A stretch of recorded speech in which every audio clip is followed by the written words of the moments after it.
दाल बनौनी भात बनौनी भुंजिया अचार हो, दाल बनौनी भात बनौनी भुंजिया अचार हो, चोखा खातिर रूसल बारन वाला मुहा मारो हो, चोखा खातिर रूसल बारन वाला मुहा मारो।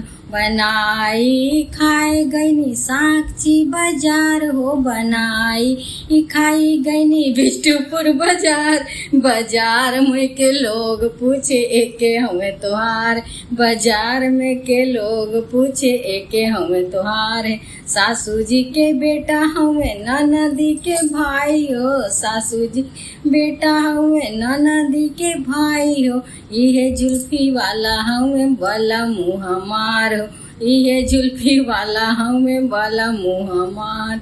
दाल बनैनी भात बनैनी भुंजिया अचार हो, दाल बनैनी भात बनैनी भुंजिया अचार हो, पापड़ खातिर रूसल बारन वाला मुँह मारो, पापड़ खातिर रूसल वाला मुँह मार। बनाई खाई गई साक्षी बाजार हो, बनाई खाई गई पियन मॉल घूमे हो, ओही जाके लोग पूछे के हमें तोहार हो, ओही जाके लोग पूछ के हमें तोहार हो।